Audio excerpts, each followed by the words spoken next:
Everything here turned into sand. 100 years ago, this place became a tomb of the desert. The oceans evaporated, and the earth transformed into sand. Zenon was just a boy who suffered and worked endlessly. After years of being exploited by outsiders, he discovered that the desert was his weapon. Zenon was the only mage in the world who could control the desert sand. But before that, in this cruel world, the weak lose absolutely everything they have. Desperate, a man tries to fight for his life as he sinks into the sand. Being swallowed, he understands that he's dying simply because he's weak. Going back 100 years into the past, a beam of light struck the planet. It began consuming every single form of life existing on Earth. That beautiful planet, which once harbored so much life, was being completely covered, becoming then a desert tomb with practically no sign of life, leaving the few surviving humans to build their own fortress to survive. Questioning why they left insects behind, he complains about the situation. Right after, he's thrown with force against the wall of a vehicle. With a smile, the aggressor says his hand just slipped by accident. Apologizing, he asks the boy's name to properly apologize. Looking up, he answers that his name is Zeon. Laughing loudly,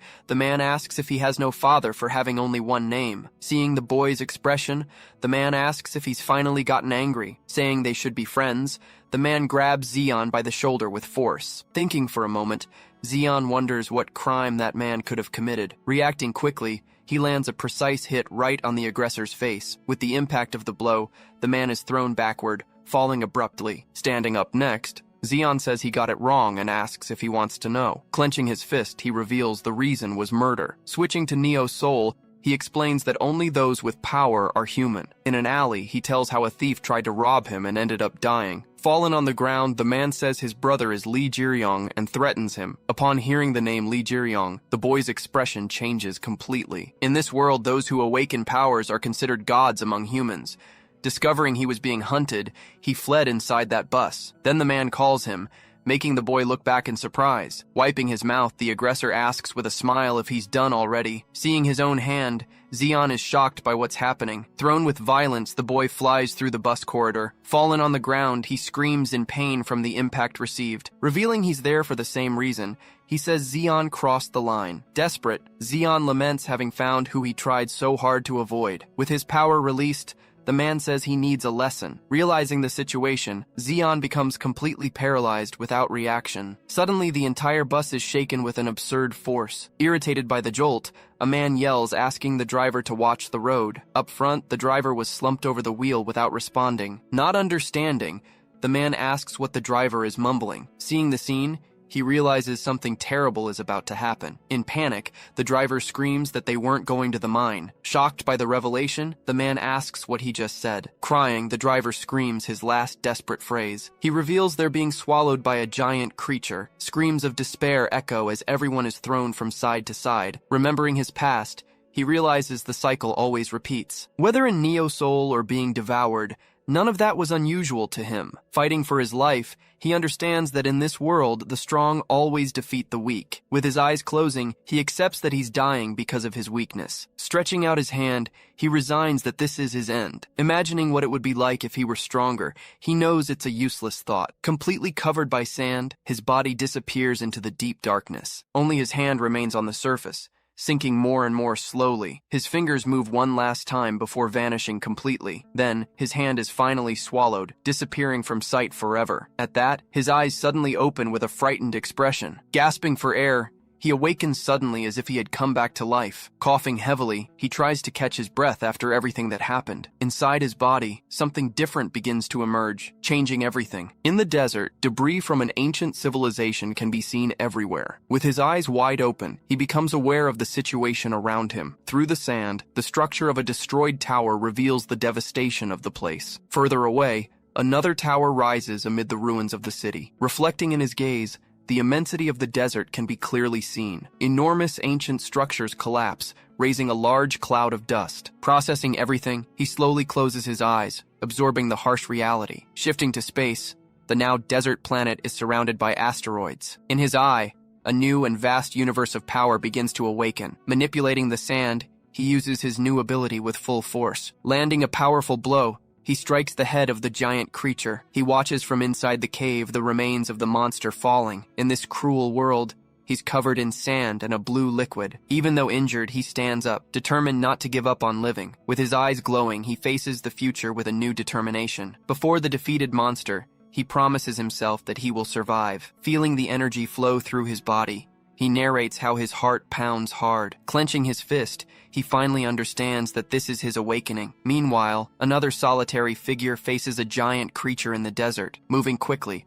the monster charges forward to attack the unknown man. Without fear, he prepares for combat and challenges the creature to strike. Turning his attention to Zeon, he says the boy is his guinea pig. With a serious look, he shows he's ready to begin the fight. Being thrown far away, he flies from a sand explosion. Falling hard onto the sand, he screams from the blow he received. Surprised on the ground, Zeon is shocked by that man's strength. Noticing the approach, he wonders how the man got so close. On top of the creature, he complains about the height and asks how it grew so much. Suggesting it come down, he positions himself to attack the giant monster. Then he raises his leg, ready to deliver a crushing blow. With a devastating impact, his strike hits the creature with full force. Impressed, he can barely believe what he just witnessed. Seeing the man pull the sword from the creature, he understands what an awakened is. Appearing beside him, a girl shouts that he's Captain Jang Young Byom. Grabbing the boy, she wonders if that was the fastest death. Feeling his arm freeze,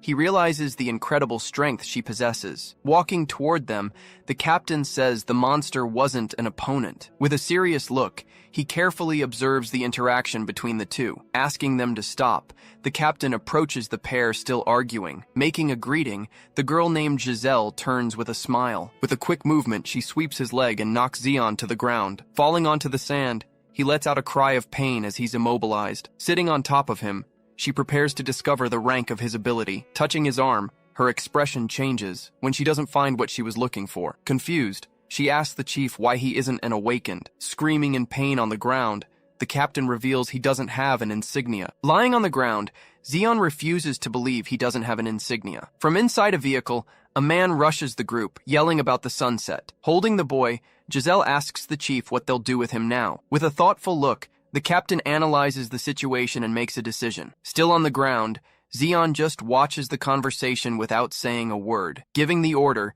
he tells them to throw Zeon in the back of their vehicle. Speeding through the desert, the military vehicle kicks up a huge cloud of sand. Inside the car, the driver gets chewed out for going out alone. Lying in the back, Zeon hears the argument while the vehicle shakes hard. Looking up, he notices the sand is moving by his will. Falling from the ceiling, a small stream of sand trickles right beside him. Sitting and tied up, he confirms he awakened his power by controlling the sand. Questioning why they can't see his insignia, he notices a different color. Looking at his arm, he sees the insignia is the same color as the sand. Understanding the situation, he realizes the insignia's color represents his power. Magic type awakened, for example, always have a blue insignia, while combat types, like the captain, have the red color. Remembering there are other types, he manipulates the sand with his hand. Surrounded by the power, he realizes he's never heard of sand control. Although his insignia is rank F, he feels infinite potential. Breaking into a wide smile, he shows his confidence in the newly discovered power. Deciding to wait, he resolves to hide his ability until the right moment comes. He then declares that the entire world will still become his stage. Arriving at their destination, they spot the mine surrounded by rock formations. Observing the location, Zeon comments there's a normal checkpoint there. Yelling, a guard orders him to follow, but Zeon warns he's tied up. Being led by the guard, the captain and Giselle watch the scene from afar. Suspicious, the captain finds it strange he's the only survivor of the attack. Shaking his head, he states with certainty that wasn't luck. Looking to the side, he keeps wondering who that mysterious boy is. Remembering the hole in the creature, he tries to understand what really happened. As Zeon enters the mine, the captain says they should have asked his name. Shifting to the city, the nightlife shows quite lively and bustling. Inside a local bar, several people eat and drink in a very carefree manner. Pointing a gun, the guard tells Zeon to shut up and wait for the supervisor. Asking if he'll be left there, Zeon hears the guard threaten him back. Turning his back, the guard says a rat like him can't do anything. Looking for a place to eat, he starts walking through the city streets. Approaching a stall, he excuses himself to an old man who's cooking. At that moment, his eyes widen, noticing something that leaves him very surprised. Looking to the side, he sees a propaganda poster for the mine workers. Offering a drink, The old man asks if he doesn't find the poster inspiring. Putting his hands together, the old man reveals the energy source isn't the stones. Not understanding, Zeon asks what the real energy source of the city would be. Pointing directly at him, the old man says the real source is him. He explains that rats like Zeon are the true fuel that moves the city. Countering the statement, Zeon says at his age he should worry about other things. Asking how the experience was, the old man hears the rumors have already reached there. Warning there's no escape from here, he says Zeon will become trash. With a smile, he says he'll show something interesting and points to the side. In a dark corner, several boxes are stacked on a metal shelf. Not understanding, Zeon asks what those things are. Hearing that he collected them, revealing their remains of those who came before,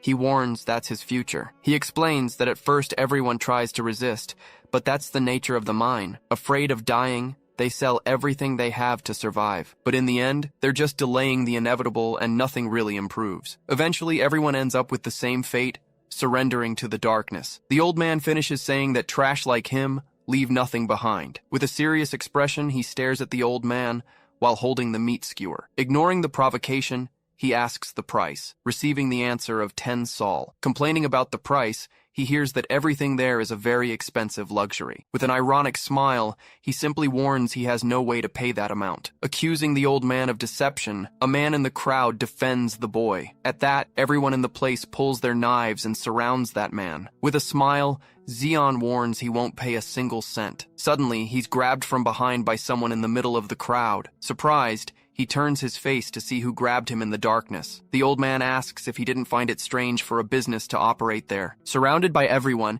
he finds himself in a situation with nowhere to run. With a smile, the old man asks what he intends to do now. With anger, he slams his closed fist hard on the table. Trying to talk, he says he has no money and asks them to calm down. The old man says he doesn't worry about that and accepts a trade. He reveals he'll accept the mana stone that's in Zeon's pocket. Shocked by the revelation, he wonders how the rumor spread. Extending his hand, the old man asks for the stone in exchange for a fair price. He then remembers everything he had to do to protect that stone. Asking the old man to forget the debt, he tries to negotiate a bit more. Then one of the thugs grabs his head with absurd strength. Irritated, the man yells to the boss, saying to bury the kid for good. Using his ability, he strikes the man holding him with a blow. In shock, the crowd holds the man's arm that was ripped off. At that, a huge wave of sand throws everyone back violently. With a menacing look, he observes everyone with his eyes glowing in the dark. Yelling at him to look, the man shakes him to bring him back to reality. Asking if he's okay,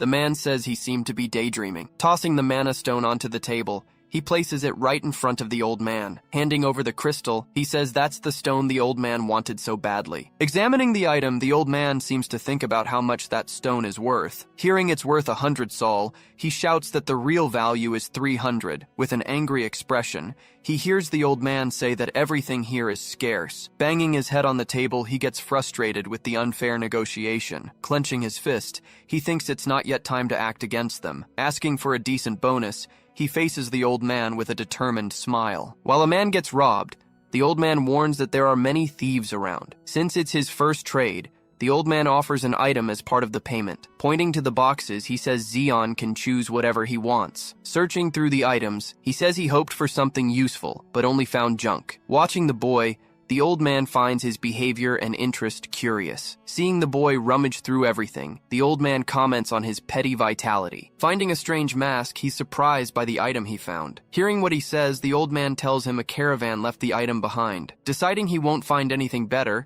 he chooses to take the hourglass. As he walks away, the old man says he has a knack for trash. Turning to leave, he asks what that man's name is. Shouting, the old man reveals his name is Klexi, surprising the boy. With a smile, Zeon says they should never meet again. Watching the boy leave, Klexi says they'll still meet again. Placing the hourglass on the ground, he begins to observe the object carefully. Analyzing the time, he calculates the sand will take 10 minutes to fall. Moving to the lodging, he sits on the bed to be able to concentrate. Taking a deep breath, he tries to relax to focus all his attention on the object. With his eyes closed, he continues the breathing exercise slowly. Holding the hourglass, he uses his power to try to move the sand. Seeing his reflection in the glass, he realizes nothing happens with the sand. Getting no result, he understands the item has no relation to his power. Thoughtful, He says he's never seen that object before in his life. Even so, a strange feeling of déjà vu makes him think a lot. Feeling called by the object, he doesn't understand that familiar sensation. Kicking the door, a man asks if he's the newbie who arrived today. Shouting, the man asks why he hasn't gone to the mine yet. Correcting the man, Zeon says his name and that nobody told him. With a quick movement, the man lands a blow, throwing him far. Closing his fist with force, the man shows all his rage. Telling him to shut up, the man knocks him down with a strong blow. Holding the boy on the ground, he asks if this looks like a joke to him. He says a loser like him should just shut up and take a beating. Giving the order, he tells Zeon to hurry up and follow him now. Fallen on the ground, Zeon just watches the man walk away from the place. Marking the name back Manhwa, he promises he'll kill him one day. Changing scenes, a train is seen at the entrance of Sector 3 mine. Arriving at the mine, Manhwa orders them to give the equipment to the newbie immediately. Explaining the rules, the miner warns the costs will be deducted from his payment. Surprised by the conditions, he tries to say something but is abruptly interrupted. With a quick blow, Manhwa's pickaxe breaks his helmet. Shouting angrily, he warns the helmet will also be deducted from the payment. Giving the order, Manhwa tells them to throw the boy into pit 972. Threatening the other miner, he forces him to obey his order immediately. As he's taken away, Manhwa shouts he'll kill him if he comes out without a stone. Being led through the mine, the miner explains, Manhwa lost everything gambling. Surprised, he discovers all kinds of entertainment exist at the location. Inside the elevator, they talk about business thriving with idiots like Manhwa. Worried about getting hurt, he hears he doesn't need to worry about that. The miner explains nobody has ever gotten hurt, leaving Zeon even more confused. Arriving at the destination, he prepares to enter the dangerous tunnel 972. Asking if it's just mining, the miner interrupts him, saying there's no coming back. He tells him more than 12 people have already disappeared there, and they're betting on his life. Apologizing, the miner locks him inside the dark and dangerous tunnel. Thanking him for going, the miner shows he feels a bit sorry for the boy. Screaming in despair, he asks where the miner is going and leaving him alone. Realizing he was left behind, he's completely shocked and without reaction. With a lot of anger, he screams and complains about being thrown there for no reason. Slipping, he ends up dropping his pickaxe, which falls into a deep hole. Desperate, he tries to grab the tool, shouting for it to come back. Walking through the cavern, he wonders what kind of place this is. He notices dense mana and wonders if the others didn't feel it. Going deeper, he questions where all that mana is coming from. Moving carefully, he descends to the bottom of that dark cavern. Suddenly, he spots his pickaxe, which was lying among the rocks. Happy to find it, he steps on something strange and slippery. While congratulating himself, he notices a strange circle forming on the ground. With wide eyes, he wonders what that thing is. Realizing it's a portal, he's pulled inside without being able to react. His helmet falls, illuminating the broken pickaxe left behind. The helmet's light illuminates the darkness of the place for an instant. Remembering his past, he recalls when he was abandoned by his parents. In his memories, he got beaten for stealing food to not go hungry. He also remembers getting beaten for wanting to have a dream in life. After an incident, he was threatened and had to spend his life running. Remembering the persecution, he just wanted to live without fear of dying. Even on the ground, his only wish was to have a normal and peaceful life. Fallen on the ground, he wakes up in a completely unknown and strange place. Getting up with a headache, he complains the place is hot and humid. Touching the ground, he discovers everything around him is just ash. With wide eyes, he tries to understand what's happening around him. Then he remembers that moments before he had fallen inside a portal. This makes him realize he's now inside a dangerous dungeon. Looking at his surroundings, he wonders what just fell from the sky. Gripping the rock, he realizes the object is extremely hot to the touch. Screaming in pain, he runs around the area to get away from that heat. Understanding it's not a dream, he regrets not being prepared for the dungeon. Analyzing the volcanic ash, he knows he needs to get out of there quickly. Tying his shoelaces, he prepares to begin his escape journey. Deciding he needs to find the exit, he starts looking for a path. He then concludes the most likely exit is at the highest point. Knowing he can't stay still, he takes advantage of there being no monsters. Taking the shortest path, he starts running as fast as he can. Running through the dungeon, he shouts that he'll never give up on surviving. Managing to hold on, he nearly falls off a lava cliff. Just then, a piece of rock breaks off, making him slip. In a panic, he screams for help while trying to hold on to the edge. Unable to save himself, he ends up falling into the river of hot lava. Screaming in pain, he says a little lava doesn't scare him. Collapsed on the ground, he breathes with difficulty after so much physical effort. With a clenched fist, he fills with rage and determination to continue. Swearing revenge, he shouts that Manhwa is dead when he gets out. Taking a deep breath, he calms down and realizes anger only makes everything worse. With determination, he promises himself he'll fight and survive. Looking at his goal, he calculates there are only 4 jumps left. With the exit so close, he prepares for the final challenge. Focused, he concentrates on moving without stopping and without overthinking. He shouts to himself that his life can't end that way. With one last effort, he prepares to make the final leap. Jumping toward the exit, he's surprised by a giant monster. Emerging from the lava, the creature reveals itself covered in spikes all over its body. With a quick movement, the monster dives back into the lava river. On the surface, only a few bubbles remain where the creature submerged. Emerging from the lava, the monster reveals its giant, terrifying head. Drops of lava fall from the monster's body, showing just how hot it is. Fanning himself with his clothes, he complains about the intense heat of that place. Realizing he can control the ashes, he rejoices at his discovery. Collapsed on the ground, he's surprised by one of the monster's eyes. He complains that the dungeon environment is more brutal than the monsters themselves. Unable to breathe, he feels his consciousness slowly fading away. Collapsed on the ground, he wonders if this is his end. Closing his fist, he refuses to accept death so easily. Complaining about the injustice, he says he can't die that way. Stepping firmly on the ground, he prepares to use all his power. Manipulating the ashes, he apologizes to an uncle and creates a distraction. The creature attacks the decoy, giving him an opening to escape. Hearing a voice, he wonders what interesting ability he possesses. Startled by the voice, he asks if it's his uncle talking to him. Praising his skill with the sand, the voice leaves him very surprised. In that instant, a mysterious figure falls from the sky toward the monster. With a smile, an old man's face is revealed in the middle of the fall. Startled, he realizes that same old man is falling from the sky. Holding his enormous sword, the old man prepares to deliver the final blow. With a smile on his face, he brings down his blade with full force. Sensing the imminent danger, Zeon shields himself from the incoming attack. A powerful strike hits the ground with an absolutely devastating impact. The force of the attack causes the entire ground to start shattering. Several pieces of rock fly in all directions from the force of the blow. Collapsed on the ground, the boy screams because of the attack's shockwave. Not understanding what happened, he wonders who that old man is. Looking around, he wonders where the monster and the old man went. He then spots the old man standing on top of the defeated creature's head. Leaning on the ground, he realizes that man's power is completely different. Revealing his armor, the old man shows he's on a totally superior level. Walking in his direction, the ground breaks beneath his feet. Stepping hard,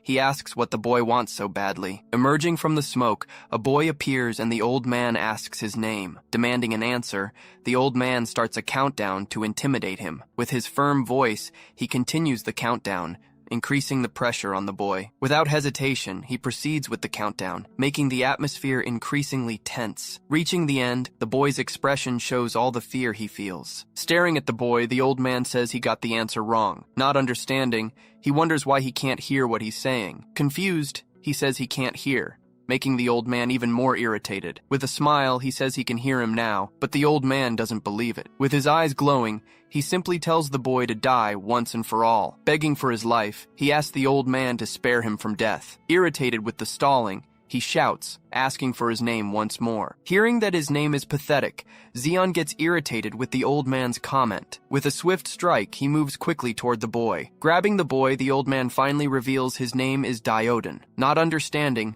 Zeon wonders what that man is doing with him. Demanding an answer, the old man starts a countdown to intimidate him. With his firm voice, he continues the countdown, increasing the pressure on the boy. Without hesitation, he proceeds with the countdown, making the atmosphere increasingly tense. Reaching the end, the boy's expression shows all the fear he feels. Staring at the boy, the old man says he got the answer wrong. Not understanding, he wonders why he can't hear what he's saying. Confused, he says he can't hear, making the old man even more irritated. With a smile, he says he can hear him now, but the old man doesn't believe it. With his eyes glowing, he simply tells the boy to die once and for all. Begging for his life, he asks the old man to spare him from death. Irritated with the stalling, he shouts asking for his name once more. Hearing that his name is pathetic, Zeon gets irritated with the old man's comment. With a swift strike, he moves quickly toward the boy. Grabbing the boy, the old man finally reveals his name is Diodin. Not understanding, Zeon wonders what that man is doing with him. Realizing the situation,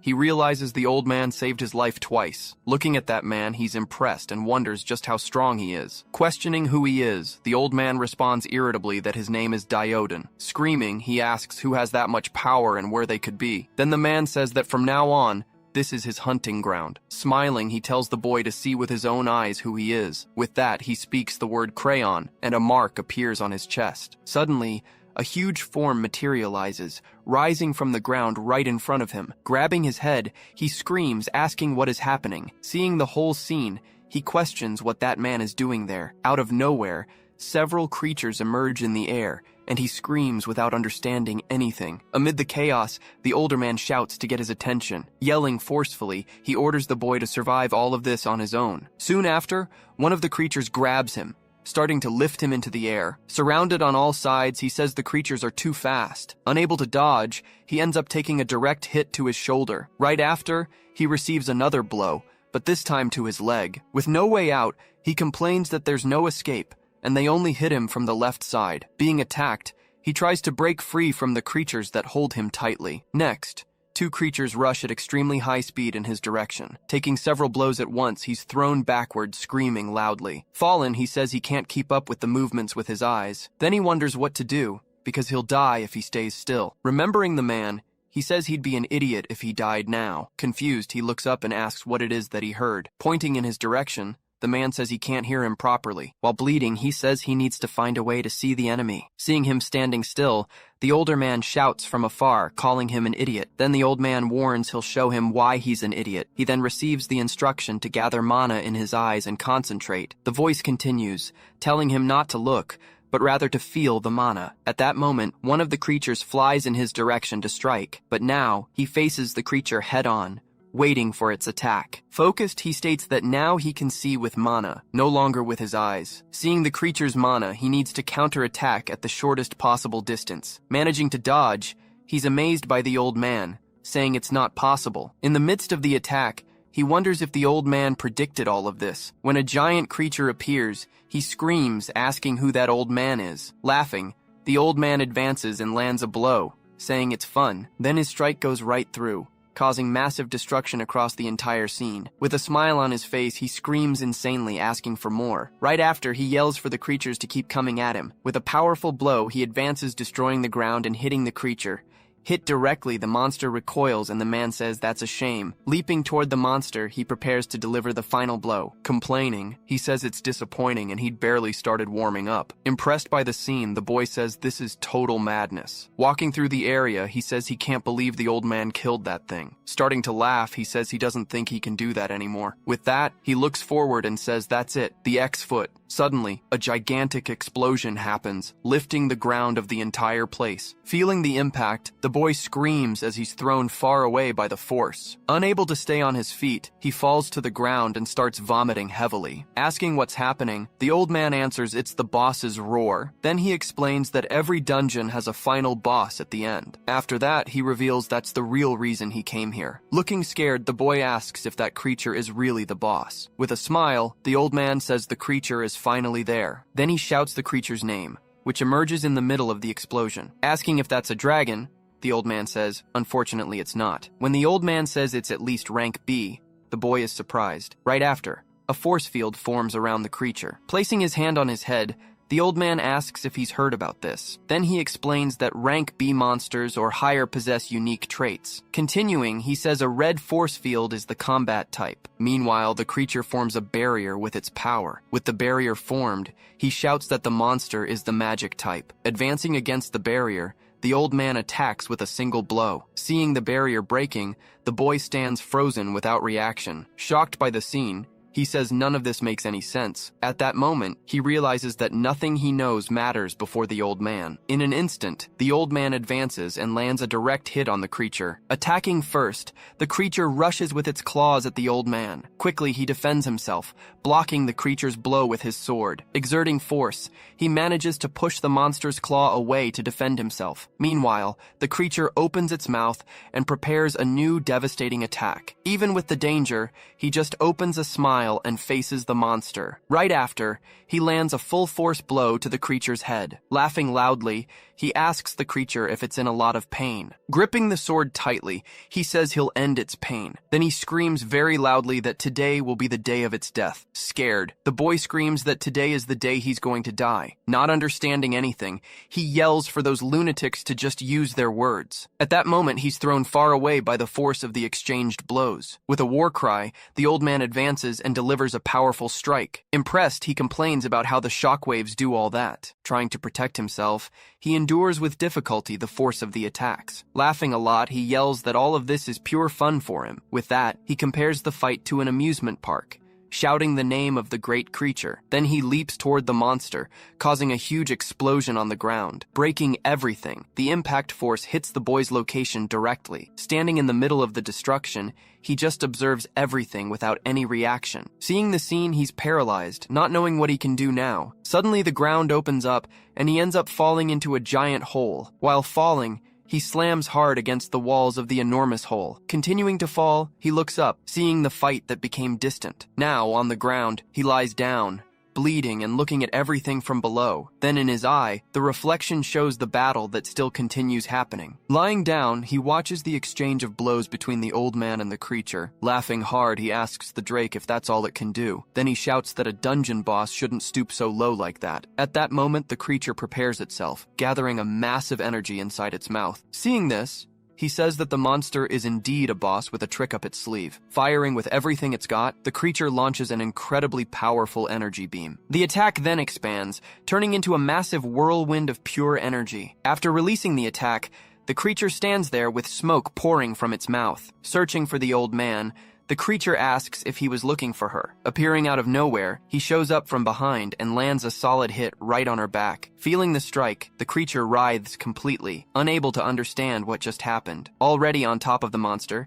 he says he's been hunting her all year long. Then he reveals that he needs her heart to feed his crayon. Looking down, he gives the final order, commanding her to die now. At that moment, his sword embedded in the creature's back begins to take effect. Suddenly, a massive explosion happens, coming directly from the monster's body. Absorbing all the energy, his sword begins to change form. At that moment, the marks on the blade start joining together in a different way. With the transformation complete, he observes the final result of his weapon. The sword's new form is revealed, now much larger and more imposing. Holding his new sword, he analyzes the result of the transformation. With a smile, he tells Crayon that she's gotten much stronger. From afar, the boy asks if he's a crazy old man for talking to himself. Seeing the boy, the old man is surprised that he's still alive there. From down below, he responds that he really almost died because of the fall. Remembering the scene, he was thrown with full force toward the hole. While falling, he looked at the battle that continued up above. In desperation,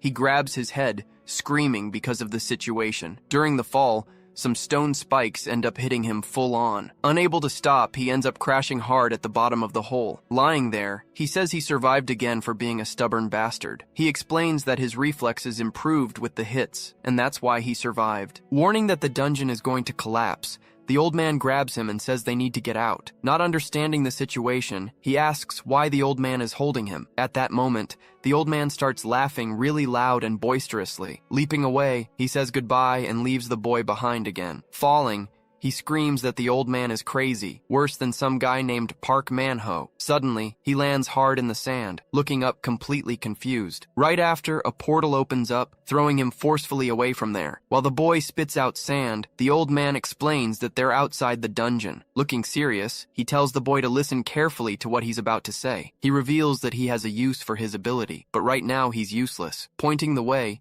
he asks if the boy wants to go back to his old life. Then he offers the other option, which is to follow him and become someone better. Confused, he asks what the old man is talking about and for how long it would be. The old man responds that he doesn't know, It could take months, years, or even decades. Telling him to make his choice, the old man leaves the boy completely paralyzed. At that moment, he says the choice is to go back to normal life or take a huge risk. Staring intently at the boy, he tells him to finally make his choice. Laughing, he tells the old man not to make him laugh with this story about choices. Pointing in the old man's direction, he asks if the man has completely lost his mind. He then questions whether the old man wants him to drop everything to travel in the desert. Confirming the question, the old man says that's exactly what he just said. Turning to the side, he warns that then there's nothing more to be said between them. Walking up to him, the boy states with certainty that he's going along on this journey. He explains that he needs to settle scores with those who pissed him off, but right now he's weak. Smiling, he warns that the old man is also included on his personal list. At that moment, he states that the old man is the strongest person he's ever met in his life. Laughing, the old man asks if he's sure he's going to die then. Clenching his fist, he says he's certain he'll become the strongest of all. The old man then warns that one day he'll still regret all that certainty. Starting to walk, he hurries him along, and the boy asks him to stop cursing at him. In the middle of the desert, the two begin their long journey under a scorching sun. Unable to keep up the pace, he shouts, asking the old man to walk a little slower. Exhausted, he asks the old man for a break, since they've been walking for 6 hours. Continuing to walk, the old man just stops and looks back without saying a word. Shouting in anger, he questions why the old man doesn't respond and complains about his mood. With intense heat, he complains about the temperature, saying it must be over 120 degrees. Having difficulty walking, he says he's going to get heat stroke at this rate. Seeing the tired boy, the old man calls him a fool for not using his power. Not understanding, he asks what the old man means by that about the power. Shouting, he says it's easy to talk, since he only awakened a few days ago. With a look of contempt, the old man asks what that matters to the situation. Then he defends himself, saying he's just an F-class, unlike the old man. Grabbing him, the old man yells at him to stop talking nonsense about classes. Being held, he says that people who are born S-class are just lucky. Angrily, the old man asks if he's going to give up just because he wasn't blessed. Looking at the old man, he just repeats the word blessed, processing the information. Then he tells the boy to stop whining and just use his ability. Clenching his fist, he faces the old man, who says the power is all his. At that moment, he explains that the boy must figure out on his own how to use his powers. Holding his arm, the old man applies force, almost breaking his bone. Throwing him toward the creatures, the old man warns him to consider himself dead. With difficulty, he tries to stay on his feet in the soft desert sand. Concentrating his power, he begins to manipulate the sand around him. He then realizes his range is short, but he can work with that. Seeing his feet sinking, he says he can save energy if he solves this. Trying an idea, he condenses the sand to make it completely solid. Seeing that it worked, he runs happily, saying that now walking became easy. But he realizes this uses too much mana, so he decides to discard the idea. Testing something else, he concentrates mana in his legs to make it easier. He then realizes this doesn't use his ability, and the old man just watches. Even falling and failing, the old man sees that he keeps trying without giving up. Analyzing from afar, he notes that his mana control is better than his rank. After many attempts, he finally manages to use the power and shouts that it worked. Excited, he goes to the old man and says that now walking has become much easier. Provoking the old man, he asks what the man is going to do now that he walks well. Out of patience, the old man lands a full-force blow right on his head. Lying on the ground, the old man warns him to stop wasting energy on useless things. Trying to wake him up, he shouts forcefully, asking the boy to breathe. Waking up disoriented on the ground, he asks where he could be now. Sitting nearby, the old man says he finally woke up and was wasting time. Complaining that he's covered in wounds, the old man throws a piece of meat at him. Looking at the ground, he sees the piece of meat that was thrown his way. Then the old man tells him to listen while he eats, because he's going to tell a story. He explains that in the old days, being weak wasn't a threat to survival. Lying down, he hears the old man say the world changed, and he never got used to it. After that, the old man warns him to use his own strength to get up if he doesn't want to die. Sitting on the ground, he says that's fine and he already got the message. Staring at nothing, he starts thinking about everything he just heard. He then realizes the old man must have lived for a very, very long time. Watching the old man eat, he notices he doesn't chew, but softens the food with saliva. Eating the meat, he complains the old man could have taught him that before. At that, he understands the old man is showing him how to survive, not handing him everything. Already on their feet, the two continue the long journey through the endless desert. At night in the desert, he asks for one more and the old man tells him to shut up. With the cold arriving, he ends up sneezing really loud because of the temperature. Complaining about the cold, he says he forgot how the desert gets at night. He then complains he barely slept, since the old man spent the night talking to himself. Asking for water, he sees the old man wringing out his own clothes to drink. Angry, he realizes the old man is keeping all the water for himself. Imitating the old man, he starts licking the dew accumulated on his clothes. At that, he promises to get revenge, and the old man calls him a fool for a moment. Shouting, he corrects himself, and the old man asks if he can already feel that. Confused, he looks up and asks what exactly he should be feeling. Suddenly, he feels a strange vibration, looking in all directions. Soon after, he realizes there's more than one, and they're coming fast. Being surrounded, several creatures appear in front of them in the darkness. The old man then explains they're horned hyenas, which were spotted by them. After that, he asks if the boy can survive, or if he needs help. Several creatures advance growling, ready to take their final strike at him. Smiling, he points and says for sure he doesn't need any help. Then he gets ready, shouting that he'll handle everything alone and survive. Angry, he concentrates the sand at the tip of his finger to attack. Next, he fires a strike, throwing the creatures far away from him. Focused, he continues analyzing the situation for his next move. With his power, he manages to hit several enemies at once. Seeing there are many, he shouts, asking how many enemies are there. Almost out of strength, he says he needs a plan to get out of there alive. At that, he realizes he needs efficient attacks and to control his mana. Trying to think, he looks for a way to fight using less of his energy. At that moment, one of the creatures approaches very slowly to attack him. Shouting for it to back off, he lands a powerful strike on the beast. In pain, he says the crazy beast made a hole in his arm. Looking at the wound, he wonders if that's really an actual hole. Several hyenas advance in a pack, running in the same direction to attack. Being surrounded by the creatures, he finds himself cornered in the middle of the desert. Suddenly, he realizes he only needs to make a hole in each one of them. Using his power, he creates several sand strikes, attacking the enemies. Laughing, he says he doesn't need to blow up their heads, since a hole already works. He understands that mana is life, so he can't waste his power foolishly. Using the minimum mana possible, he seeks combat with better cost-effectiveness. Seeing the old man also fights that way, he continues the battle smiling. Meanwhile, a hyena bites the old man, who laughs, saying it tickles. Right after, he gets angry, shouting at the creature that bit him. Surrounded, he raises his sword and says he won't let any of them live. With a furious look, he prepares to finish off all the enemies there. Seeing the scene, the boy shouts that the old man is going to do that again. Then the old man shouts with all his strength, ordering to exterminate them all. Suddenly, several strikes cut through the air, going in every possible direction. Being caught in the middle, the boy screams while trying to dodge the strikes. Looking to the side, he complains the crazy old man doesn't even care about him there. After the attack, all that remains on the ground is a pool of blood. Seeing the bodies, he wonders if the old man is human to do that. He then decides it's better to stop being so arrogant from now on. Mounted on the leader, the old man says she complains too much for an alpha. Angry, the hyena starts releasing several lightning bolts from her body at once. Receiving the strike, he realizes the creature is at least rank B. The hyena then releases an enormous amount of power, surrounding the entire area. Shouting, he warns the old man to be careful with the attack that's coming. Not caring, the old man just extends his hand and receives the entire strike. Confused, he's left understanding nothing, just pointing at what happened. Relaxing, the old man says the strike is a great massage for his shoulders. Then he warns that the massage is over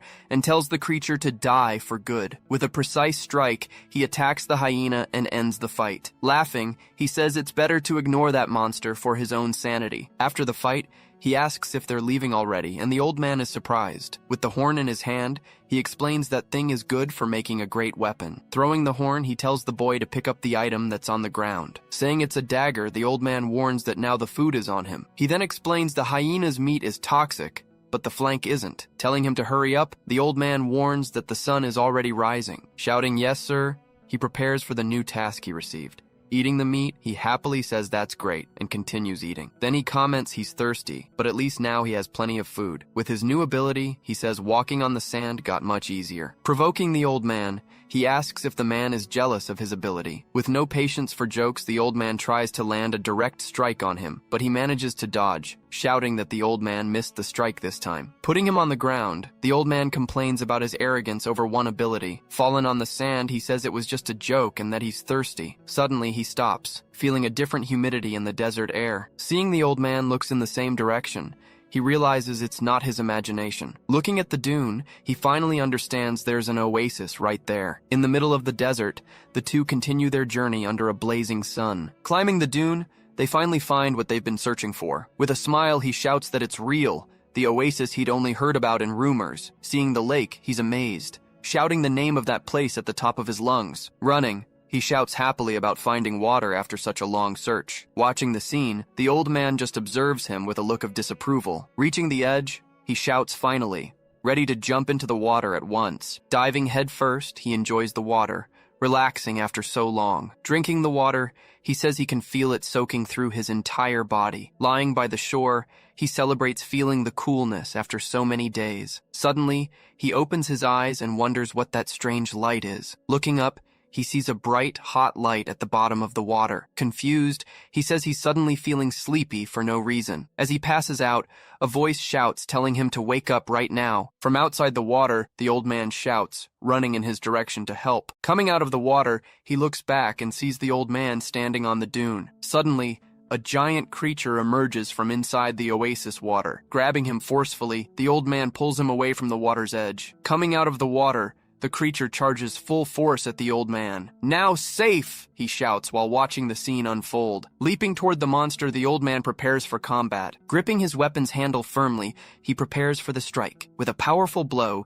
he hits the creature dead on, raising tons of water. Impressed by the scene, he says that's what he heard about in the rumors. Looking at the sky, he finally realizes that's a real rainbow. Explaining the situation, the old man says the monster lures prey with its light. With an unfriendly look, he turns in the boy's direction. Without warning, he lands a full-force blow right to the boy's face. Fallen on the ground, the old man asks what happened to everything he taught him. Shouting loudly, he warns that idiots like him are the first to die. Shaking his head, he answers yes, and the old man just sighs. Turning his back, the old man tells him to start skinning the creature right there. He then explains that the belly skin is perfect for making a cloak. Asking if the old man needs a cloak, he puts his hand to his head. Shouting, the old man says the cloak is for him, and that he's getting dumber by the minute. With a smile, he apologizes and says the thing looks like a fish. Looking at the creature, he comments that it looks like a fish from Earth. Then he says it's the first time the boy is seeing one, and to look carefully. Confused, he says he'd never seen a fish in his life before. Starting the work,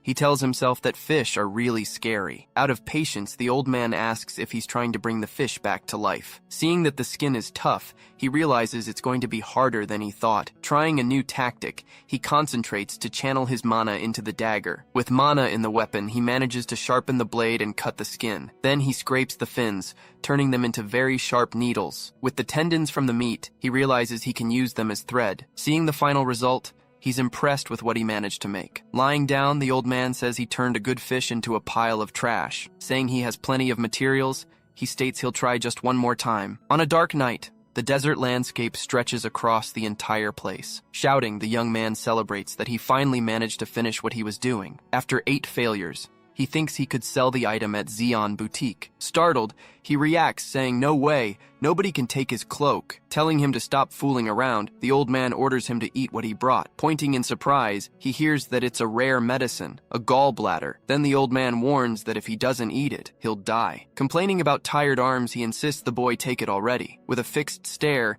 he swallows hard before making a decision. Decided, he bites down, saying it's bitter, but better than death. Holding the item, he questions what it is he's eating. Eating more, he feels like he's eating clouds and doesn't feel full. Finishing the last piece, he ends up eating everything quite quickly. Sitting near the fire, the old man says, "Now it's time to burn." Asking what he was talking about, his body starts glowing from the inside. With a contorted face, the young man starts coughing and screaming in pain. Grabbing his own neck, he says this is way more than hot. Shouting, he says his body and his mana are out of control, feeling intense pain. Watching from afar, the old man simply tells him to hang in there. Meanwhile, he explains that everything in this oasis disappears into quicksand, but that even there, the monsters are reborn and return once more. At that, the boy lands a blow on him, shouting at the old man. Desperate, he begs him to stop with the sentimentality and just save him already. Turning his face, the old man just watches the younger one's desperation. Threatening the old man with death, he hears the other is trying to sleep. Fallen in the sand, he wonders where he is and what happened. Suddenly, a face appears,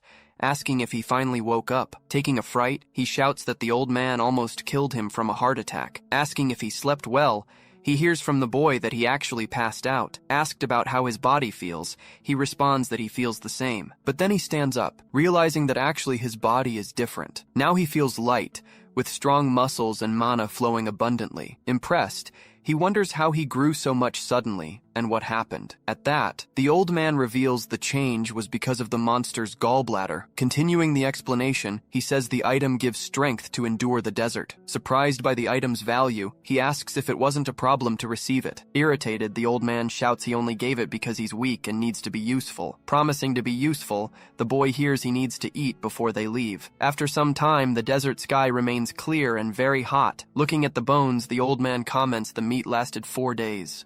With everything ready, he warns the boy it's time to leave. A slight confident smile appears on the face of the finally recovered boy. With an excited shout, he answers yes and follows the old man through the desert. Leaving everything behind, they depart amid a sandstorm. Amid a strong sandstorm, the young man continues his journey. Asking if that's a storm, he says to him it seems like a breeze. Observing his companion, he notices the old man can walk without needing to rest. Finding the silence strange, he comments the old man hasn't spoken a word in days. After 2 weeks of walking, he questions if his guide knows where they're going. At that moment, a giant monster appears right behind him making a noise. Telling the beast to shut up, he lands a direct blow on the creature. Sighing tiredly, he wonders how much longer until they arrive but feels something. With a surprised expression, he turns his face to look back. Noticing the creature is resilient, he sees it still standing. Realizing it won't be easy to get past, he notices his feet are stuck. Surrounded by several enemies, he realizes they're not messing around. Then he prepares,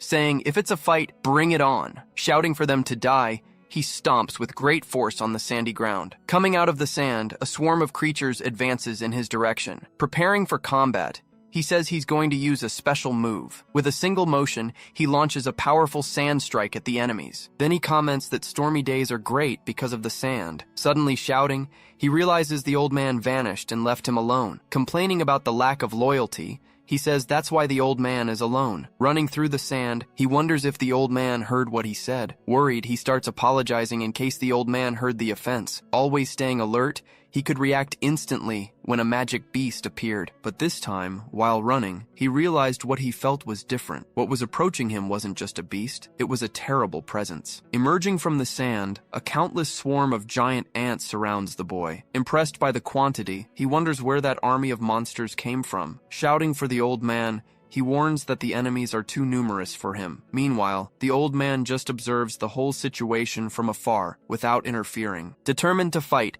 he says he can't keep crying like a child. Realizing the intention, he concludes that this is a test left by the old man. With a smile, he shouts that it doesn't matter if it's 1,000 or 10,000. Advancing against the swarm, he begins landing several blows on the creatures. Showing his teeth, he continues fighting ferociously against the giant insects. Managing to get closer, he lands a direct hit on one of the creatures, but soon he's overwhelmed, shouting that he takes back what he said and there are too many. Pinned to the ground, he calls them cowards for attacking all at once. Realizing the danger, he finds himself completely buried by all the monsters. Then a huge explosion happens, raising a massive curtain of sand. After the dust, the sand moves, showing the fight isn't over yet. Quickly emerging from the ground, he uses a stone pillar to save himself. Looking down, he's startled to realize he's in a giant anthill. Believing they don't fly, he says he needs to go to a higher place. At that instant, he's hit from behind, receiving an unexpected blow. Balancing on a rock, he faces the monster that manages to reach him in the air. Completely shocked, he wonders how that's even possible. Then the creature advances quickly and strikes him with a powerful blow. Being thrown far away, he screams while being dragged through the desert sand. Impacted against the ground, He coughs, feeling the force of the attack he received. Fallen and breathless, he can barely stand up among the enemies. Even badly wounded, he raises his head with a look of pure determination. Looking into the distance, he calls for the old man who continues just watching the fight. With a confident smile, he tells his master to just keep watching. Shouting, he promises he'll show how he'll survive this entire situation. Liking the attitude, the old man stands up saying that's the spirit. He explains that his ability is a blessing in the desert world, but if he used that power for luxury, everything would have been the end. According to him, the awakened must master and evolve their own unique abilities, so they don't become common soldiers, manufactured like products on an assembly line. Observing the horizon, he says he still can't forget that. Observing the horizon, he says he still can't forget one thing. Remembering the tragedy, he recalls what happened 100 years ago. Back then, he saw many people die in front of him without being able to help. He lost his companions, neighbors, his family, and even his daughter. Unable to protect anyone, he saw everyone he loved die right in front of him. But he says the boy is different from how he was before. Affirming that the young man has potential, he tells him to cross the line of death. As a result of throwing himself into battle, he'll have a great reward. He'll become stronger, just like what's happening at that exact moment. Shouting, he asks the monsters if they don't feel like they're lost. Ignoring the provocation, the creatures keep advancing in his direction without stopping. Creating a sand missile, he says it's a simple move, but useful. Then he fires the sand projectile with speed against the enemies. Combining gravity and wind, he manages to create an even stronger blow. With his arms open, he releases a sand power 10 times greater. Shouting with fury, he declares that this is the end for all of them. He says they failed to kill him, so they lost the fight. Observing the scene, the old man comments on how excited the boy is. Looking up, he notices several strange cocoons floating in the air. Alone in the desert, he observes the landscape devastated by the great battle. With a determined smile, he clenches his fist, feeling victorious. But when shouting for the old man, he's hit by an unexpected blow. With a scared face, he wonders how he was caught by surprise. A giant creature grabs him from behind without making any sound. Questioning the stealth, he realizes he was hit by some poison. Then he understands that his mana control vanished because of the poison. Shouting at the monsters, he asks if they think this will stop him. With no chance to react, he receives another strong blow from the giant monster. With wide eyes, he realizes the situation got really bad. Fallen on the ground, he wonders where he is, noticing it's a nest. Fallen on the ground, he hears a strange noise slowly approaching him. Then he realizes the place is full of giant ant larvae. One of the creatures crawls near him and starts biting his arm. Gripping tightly, the larva sinks its fangs into the boy's skin. Unable to move his body, he realizes he'll be eaten alive there. Desperate, he thinks that this is the end of his life. Meanwhile, he feels like his entire life passes before his eyes. Suddenly, the larva seems to get scared and moves away from him quickly. At that moment, a dark power explodes from inside the boy's arm. Startled by the situation, the adult ants look in the direction of the noise. Smiling, he crushes the larvae with a blow to the ground, finding it amusing. Shouting, he says he doesn't have good memories and refuses to die. Then, with his arm glowing, he shouts at the ants that are there. Releasing his power, he creates a massive explosion of energy around him. Observing the scene, the adult ants prepare for the new threat. With one blow, the creature advances, destroying the earth wall in front of it. As a result, the impact of the blow destroys the structure of the entire cave. Then, from the ground, several earth spikes emerge around the boy. Realizing his rank went up, he feels the poison disappear and his mana overflowing. Looking at his arm, he confirms the mark of his evolution has really appeared. Feeling the power, he notices his mana is at a totally different level. But even stronger, he faces the enemy with a worried look. Without a single scratch, the giant creature appears in front of him in an intimidating way. Then the monster charges forward, throwing him far with a single powerful blow. Screaming, he questions the strength of the beast that breaks rocks so easily. Even taking several hits, the monster's shell remains completely intact. Surprised, he realizes his attacks didn't even leave a scratch. Placing his hand on the ground, he says he can't win the fight like this. Facing the monster, he understands he won't be able to leave a single mark. In that case, he needs to think of a way to break that armor. Without crushing or piercing,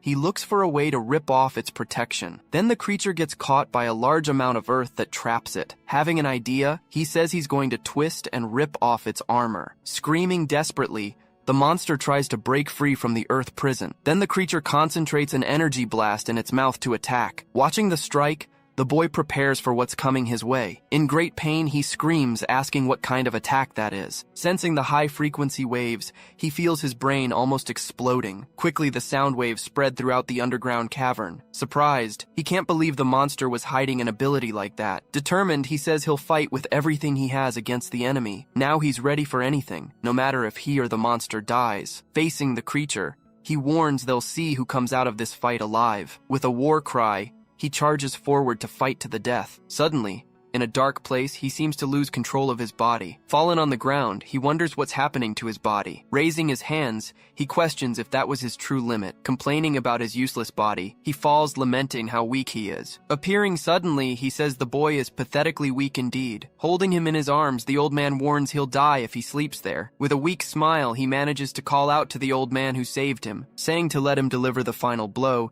he hears that he's not useless. Explaining the queen was strong, he praises the boy for fighting to the end. Even being praised, he says he can't hear anything with his eardrums burst. Surprised about the burst eardrums, the old man carries him by the collar. Being dragged on the ground, he asks where they're taking him now. Arriving at a new place, the old man uses his weapon to open the way. Placed in front of the item, the boy asks what that thing is. Looking at the master, he insists on knowing what that object is. With a message on the wall, he says to eat the queen's egg. Reading the message on the wall, he wonders if he's supposed to eat that. Looking at the glowing egg, he questions if it's really possible to eat something like that. Then he asks the old man if it'll hurt like the monster's gallbladder. Receiving an answer, he realizes he can't hear what the old man says. Determined, he prepares to eat, thinking that won't kill him. Even without knowing the taste, he eats the item all at once. With a surprised face, he shouts that it's delicious. With his eyes wide open, he asks the old man if there's a little more. Suddenly, his body gets pierced, and he asks what's happening. The effect causes an inversion of organs, turning everything inside him. Being a lethal poison, the queen's egg inverts the organs of whoever eats it. His organs are pierced and twisted, causing unbearable pain until death. Screaming in agony, he asks the old man what he made him eat. Telling him to be quiet, the old man says to get used to it quickly. With his cheeks full, he wonders how he could get used to that. Spitting everything on the ground, he starts coughing with great pain in his body. Raising his hand, he looks at the dark liquid that came out of his mouth. Remembering a happy moment, he thinks he finally had someone to trust. Asking if he was just an idiot, he slowly loses consciousness. With his body thrown on the ground, he stays completely motionless in the dark cave. Approaching the dead queen, the old man says now it's time to see. With a precise strike, he shoves his hand into the creature's body. While searching for something inside, he continues to rummage through the monster's interior. Pulling out a glowing item, he finally rips out what he was looking for. With the mana stone in his hand, he celebrates saying he hit the jackpot. Determined to take advantage of everything, he says he'll take all the ants too. Having a moment of reflection, he stays silent for an instant. Looking at nothing, he says he's sorry, his longtime friend. He states that if the boy is weak, his fate will be death. Leaving the body behind, the old man prepares to leave the cave. Speaking to his sword, he says they both know there's not much time left. Waking up in a dark place, the boy wonders if he's still alive. Then the old man appears, warning he finally woke up and calls him a fool. Returning to the fight, a huge sand explosion is caused by his power. Complaining about the dust, the old man tells the disrespectful boy to stop the mess. Looking carefully, he seems surprised with the attitude the boy shows. Seeing he's taking it seriously, the old man calls him an idiot. Getting caught by the strike, he tells the boy to stop that and calm down. Thrown back, he questions why all of this is happening to him. With a scream of rage, he asks why the old man tried to kill him. Insisting on the question, he doesn't understand the reason for the attack he suffered. Extending his hand, he warns that he'll never be able to forgive that betrayal. At that, several stone spikes form, showing a bit of his power. The sharp rock points seem ready to attack at any moment. Launching himself to the side, he moves with speed through the dark cave. Panting, he extends his hand with a dark aura surrounding his entire body. Then the old man questions what he's doing, calling him an idiot. Saying that the egg affected his brain, he tells the boy to think a little. Shocked, he realizes that the old man withstood the blows without a single scratch. Explaining that he's weak, the old man asks why he would use poison to kill him. With nothing to answer, he just agrees with what he just heard. Besides poison, the egg also removes toxins and impurities from the entire body. Finally, the empty space is filled with mana, and he felt it. His body now overflows with energy, with the mana several times stronger. Looking at the old man, he realizes he was completely wrong about everything. Apologizing, He hugs the master, saying he wasn't in his right mind. Telling him to back off,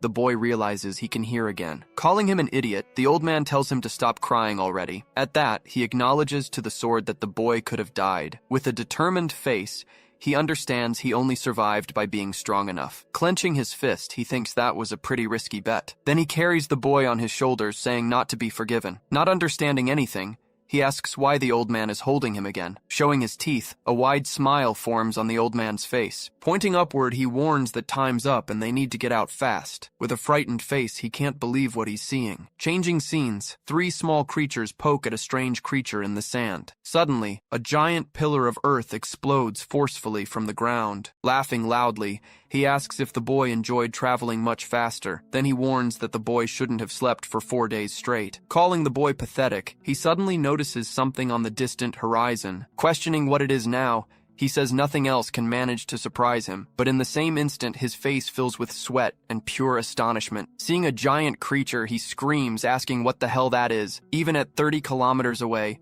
the magical beast was truly enormous. At that, the old man explains that's the mobile fortress, called Archelon. Being a rank B beast, its defense surpasses even rank A. Shocked, he asks if people really ride on that insane monster. With a terrified face, he hears that the world is truly vast, and that there are monsters capable of riding on giant beasts like that one. Standing before the creature, the old man tells him to witness everything with his own eyes. Jumping from the top of the creature, an unknown figure descends at high speed. Landing right in front of them, the person touches down with a great impact. Asking who that is, the boy hears from the old man to just stay quiet. Saying it's been a long time, he finally reunites with the old friend. Finally meeting him again, the old man calls him by the name Deoden. Smiling, he jokes that his friend lost even more teeth, calling him Pavilsa. Complaining about his energy, the other old man says he's the real freak. Asking what brings him there, he hears that the place is infested with ghouls. Then he says that running from ghouls is growing old in vain, quite different from him. Shocked, the boy wonders how those 2 old men managed to be so strong. Whistling loudly, the old man calls for the creature that brought him there. Looking up, the shadow of the giant creature covers the trio in the desert. Impressed, the boy is left speechless by the size of the monster that appeared. Stopping in front of the creature, the old man simply tells them to get going. Hidden and scared, the boy observes the scene with great fear and caution. Facing the creature's giant eye, he decides it's better to stay quiet. Pointing at the boy, he asks if that new face is a subordinate. Holding the boy, he responds that he just picked up some trash from the ground. Surprised, he comments that a man like that finally brought someone along. Adjusting his glasses, he jokes, saying the world must be near its end. With an astonished expression, the boy is impressed by what he sees. Arriving in a city, he asks what kind of place that is. Hearing it's the Mort clan, he asks if they're all blood relatives. Then the other old man explains they're all descendants who think they're chosen. Questioning what he knows, the clan leader stares at him with contempt. Then the old man responds that they're parasites who will be abandoned one day. Asking them to save the conversation for later, he adjusts his glasses on his face. With a strong stomp, he slams his foot on the ground with considerable force. Now in a room, he invites them to see the merchandise first. Creating an energy sphere, the old man opens a portal with his hand. From there comes a pile of treasures, weapons, and bones from various creatures. Impressed, he asks how many things the old man killed to get all that. Then the boy asks where he gets all those items he keeps. Irritated, the other old man can't believe he's traveling with an idiot. Demanding an answer, he hears that he shouldn't have talked back to his master. Analyzing the items, he says they're all high quality and flawless. Telling him to cut the flattery, the old man asks how much he can give for everything. Hearing the payment is in mana stones, he draws his weapon. Asking what he wants, the old man says he has no use for stones. In exchange, he asks for a breastplate made from the Ant Queen's remains. Holding a hot mug, he takes a brief pause before continuing. Besides that, he also asks for a subspace tool for his apprentice. Questioning the requests, he says the old man doesn't need a breastplate. Stating it's not for him, the old man lifts the boy's hood. Then he reveals that all the items he asked for are for the boy. With wide eyes,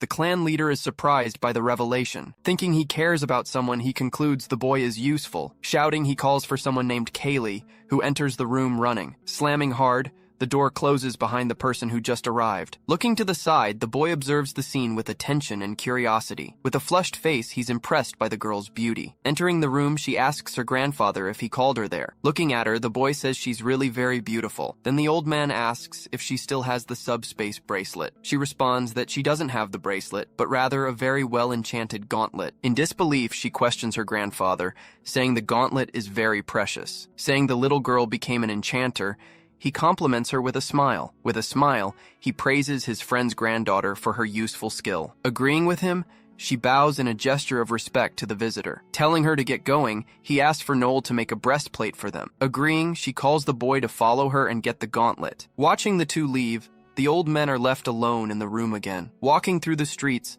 the boy follows the enchanter silently through the city. Curious, he asks what her relationship is with that monster from before. Then she explains they met by chance, and now he drags her around. Shouting, she's shocked that the monster is dragging him around. Remembering a scene, the boy realizes something important about that woman. In his memory, he sees the old man laughing while surrounded by blood. Looking at her, he understands that she has the same trauma as him. Warning him to be careful, she says he's a monster in human skin. Arriving at a workshop, he asks if that's where they need to go. With an excited smile, she confirms that's her private workshop. Warning him not to be shocked, she says he's never seen anything like it. With an astonished face, he's left speechless by what he sees inside. Scared, he shouts, asking if all that are magical and rare items. Showing an item, she talks about the harmony between the frame and the metal. With an excited smile, he asks if the item can repair itself. Confirming, she explains the gauntlet will make him an unimaginable monster. In disbelief, he asks if he can really take something so precious. With the gauntlet in his hands, he says he'll remember everything. Taking the item, he doesn't understand the girl's reaction when handing it over. Pulling back forcefully, she refuses to let go of his gauntlet. Then the two begin a dispute over the item, shouting at each other. Shouting, she says she won't hand over her creation to just anyone like him. Celebrating, he says the item she lovingly created is now his. Suddenly, a strong tremor begins to shake their entire workshop. Seeing her reaction, he asks if he should return the item he took. Looking up, she shouts that she heard the Archelons cry and that they've arrived. Scared, he desperately asks her who they are that's coming. Running to the door, she braces herself hard to try to protect herself. Meanwhile, in the other room, the two old men continue talking calmly. With a serious look, the old man says those guys are very persistent. Crossing the desert, the ghouls finally arrive at the mobile fortress location. Confirming they're the ghouls, she pulls him up the stairs in a hurry. As they run, he asks who exactly those people are that are coming. She explains they're the Black Shark pirates with an awakened captain. Running desperately, she says they're psychopaths who kill without thinking twice. Heading toward the door, he asks how a rank D can be so dangerous. Reaching the room, she screams desperately for her grandfather who's there. Then the two old men say they also saw the enemies approaching them. Questioning if they should move the Archelon, she hears they'd catch up too fast. With his hands together, he says, now is the time to finally fight back. Hearing a no, she screams without understanding what's happening. Raising his foot, the old man says the two of them will handle everything alone. Handing over a drink, he leaves the girl even more confused with the situation. Then he calls the boy, slapping his back hard. Pointing to himself, he asks if the old man is talking to him. Irritated, he says the boy needs to pay for the treasure he received. With his face sweating, he's left speechless at the master's proposal. Then the old man asks if he's afraid to face the enemy. Hearing the provocation, he reacts with a look of surprise and indignation. Leaving the fortress, he walks alone through the desert with the Archelon in the background. Irritated with the situation, he curses, not believing what he's doing. Remembering the provocation, he gets irritated for falling for such a cheap trick. Trying to calm down,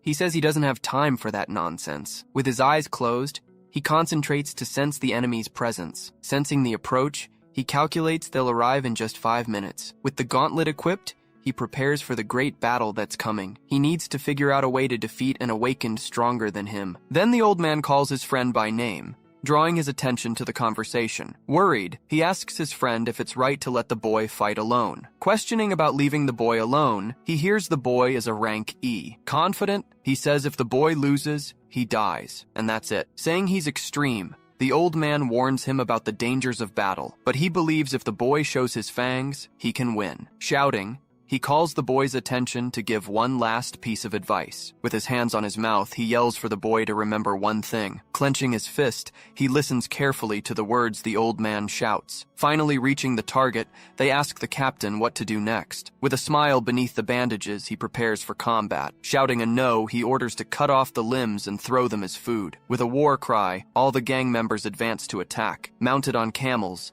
they ride to show who the Black Shark pirates are. Advancing against the creature, they shout it's time for a massacre. Suddenly, an animal's paw steps hard on the desert sand. Jumping in front of the captain, a creature attacks him by surprise. With a quick strike, the monster sinks the captain into the desert sand. Startled, he screams, not understanding what that thing is that attacked him. Screaming to retreat, the sand begins to split and attack the pirates. Then the sand creatures advance, surrounding all the enemies in the desert. Asking if the captain is okay, one of the pirates helps him up. Shouting at the woman, he asks if they've fallen into some kind of trap. Suddenly, the boy appears and grabs the woman from behind, surprising her. Shocked, she asks since when he was there, not noticing his presence. With a serious face, the captain prepares to attack the boy who appeared, but with a single blow, the boy defeats the woman with a quick attack. With his eyes wide, the captain is shocked by the scene he saw. Pointing at the captain, he stares at him with his face covered in blood. With her body disfigured, the woman falls to the ground completely defeated. Wiping the blood,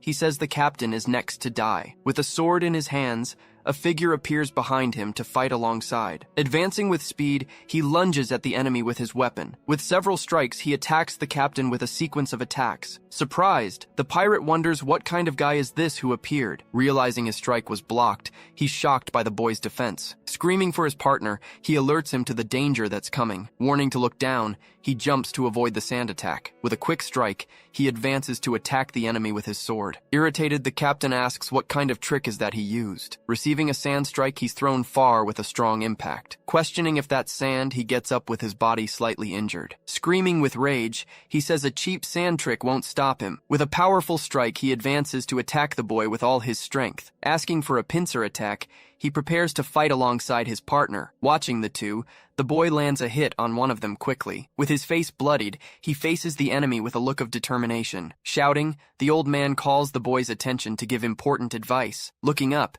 he hears the old man say he's worried about fighting. Shouting, he warns the boy to keep in mind they're not human. Confirming what he said, he reinforces that those enemies aren't truly human. He explains the pirates like to kill, torture, and massacre for fun. Besides that, they take pride in killing innocent women and children without mercy. Stepping on the blood, the boy prepares for the combat that's coming. With a serious look, he questions if creatures like those can be human. With his body surrounded by energy, the captain prepares to attack the boy. Irritated by the audacity, he charges forward with a look of pure hatred. Attacking with sand cocoons, the boy tries to trap the advancing enemy, but with an energy strike, the captain destroys all the cocoons easily. Calling the boy trash, he asks if he thinks that will defeat him. With his face turned back, he listens to the captain's threats carefully. Then the captain threatens he'll make him beg for his own death soon. With a serious look, he asks if those are his last words. Surprised by the question, the captain stares at him with a look of rage. With a smile on his face, the old man shows his confidence in the boy. Holding the sword, you prepare for the great battle that will come. Then he says, "You're nothing but a piece of trash." Amused, he can't believe the boy just called them trash. He says Klang was defeated by him in an instant without a chance, and that Masamoto also fell before his power just as quickly. Being recognized men,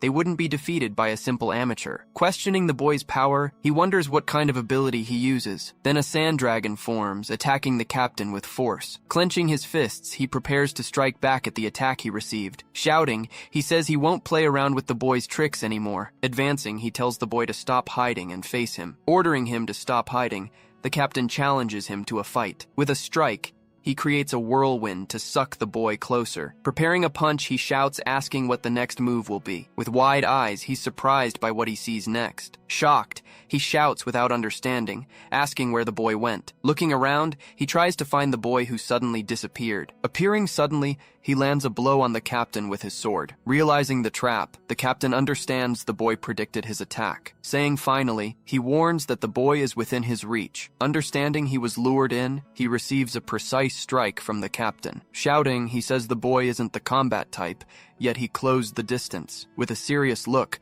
The captain warns he has no idea of the danger. Showing his teeth, he shouts that a single mistake in battle will cost him his life. Saying he'll make him feel every blow, he attacks him in Masimoto's name. With a strong strike, he hits him with a punch to the stomach. The impact of the blow creates a shockwave, throwing the boy far away. With his body covered in energy, he continues to attack the boy with force. Shouting his companions' names, he unleashes several blows without stopping. While taking the beating, he hears the name of each one the captain was avenging. Saying that no matter the ability, he affirms it's useless now. Grabbing the boy's hand, he tells him to blame his weakness and die. With a punch, he tries to hit the boy with all his strength. Realizing the boy disappeared, he wonders how he escaped from his hands. Being sucked by the sand, he's dragged to the ground with force. Realizing he removed the gauntlet, the captain understands it was to escape. Calling him a rat, he launches himself toward the boy with speed. With a strike, he hits the captain squarely with a powerful kick. Realizing the critical error, he laments having panicked and let go. Looking at the wound, he notices the power of the blow clearly decreased. Then he understands the attack's lost momentum because of the gauntlet. Concluding he's of the wind attribute, he understands the sand is physical. With a punch, he hits the boy squarely with a strong blow. Shouting, he says he finally discovered all the boy's tricks. Believing he's weaker, the captain faces him with a smile. Questioning his audacity, he asks if the boy thinks he can beat him. With a smile, the boy stares back at him with a look of confidence. With a blow to the back, the captain is hit squarely by the attack. Shocked, he wonders if the boy aimed at his back all along. With a smile, he says the old man finally dropped his guard in the fight. Irritated, he says the boy used the same trick he did before. Noticing the missing gauntlet, he understands the boy is weaker, but it's impossible for a magic type to channel so much power through sand. Without an item to amplify, he says that shouldn't be possible to happen. Questioning the boy's identity, he prepares for the next attack. Not believing it, he says that can't be right at all. An ability to control sand, which manipulates the very world around them. Surrounded by thorns, he understands the true power of the boy he faces. Shouting, he says an ability like that shouldn't even exist. With a sand strike, the boy attacks him with all his strength. Shocked, the old man says the boy can control sand freely. Not believing what he sees, he says the world is his weapon. Being an experienced ghoul, Gawain would be a danger in a direct fight. Using his irregular status, the boy waited for the perfect opening to attack. Acquiring all the necessary experience, he learned everything just by his instinct. Absurdly, he managed to learn all that in the middle of the battle itself. Then he realizes the boy isn't just any tiger cub. Surprised by the analysis, he looks at his friend with admiration. Shouting his name, he asks where he found such a monster.